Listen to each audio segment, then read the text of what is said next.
All right. So my journey is done with trying to find the right medication and all of those things I was doing in my former narcolepsy videos. So I hope it was informative and helpful to anybody who may have seen it and may see it in the future. So with that being said, though, I am going to be showing you all live footage of me having a sleep attack. And I think that it is important for a number of reasons. So one thing is you just never know what people go through and why they do the things that I do. So even as I watched it, now granted, I am rolling, okay? Laughing, okay? It's kind of like when a person falls asleep, I don't know, it's funny for some reason. I don't know. But it's funny when I see it. Don't think I am,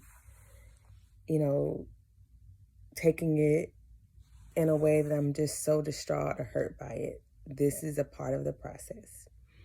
And I'm glad I was able to capture it, because when we as people with different limitations or physically, mentally, whatever it may be, say these are our boundaries, these are the reasons why. We don't even have to say all of the reasons why we cannot participate in things, or all of our plans, because no one else does. So you don't have to do that, but I think it's important to some small degree, right? So that people can see, okay, I can understand it a little bit. I see where you're coming from, okay?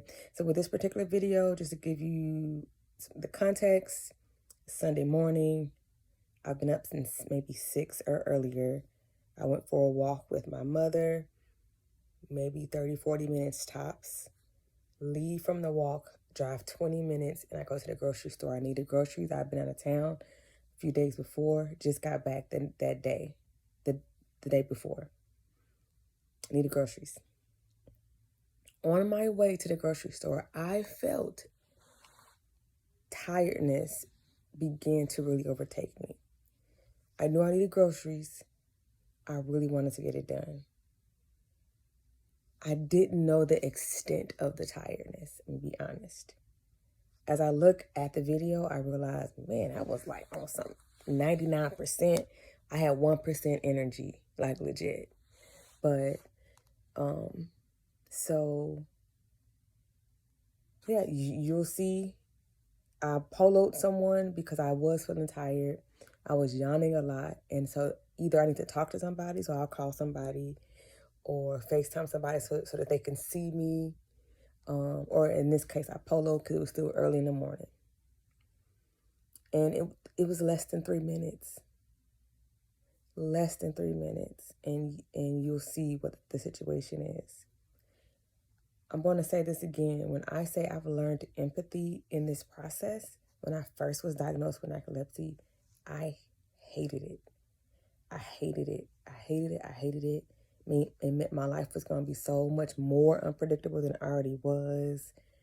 People already, have a thought that you're lazy, and,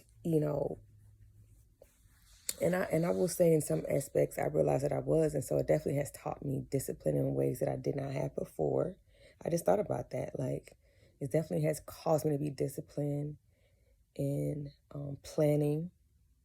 It's caused me to be disciplined, yes, in my time. And I'm just a go with the flow natural person. So that's hard for me to try to be so restrictive. And that's another thing. People assume, oh, you're so, restrictive or so planned or so disciplined. And it's like, I was forced into this, and I'm not mad about it now.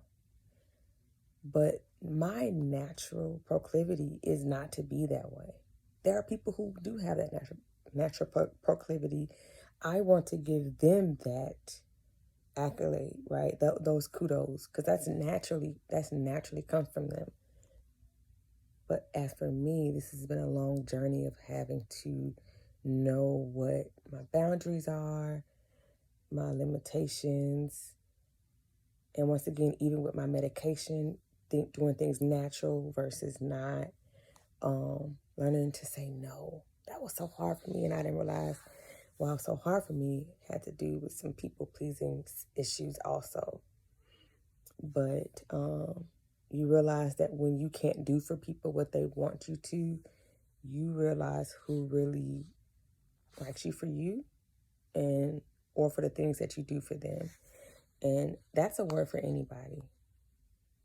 In any relationship, no matter who it is, blood or water. And I'm not saying I'm not into the just cancel people. I'm not saying that. My point is, you can observe, you could be aware, and you can take that in to say, okay, and you do with it what you choose, right? Set those boundaries and limitations as you choose. But the video, like I said, I hope it will give some type of clarity, a small glimpse of just what a sleep attack can look like.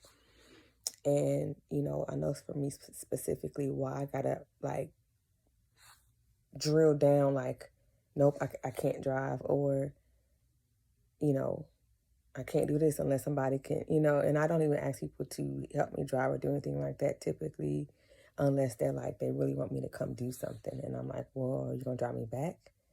And I don't do Ubers. I did it a couple times with someone and I fell asleep. I'm not trusting no strangers driving me anywhere. I don't care if it's business. I don't care.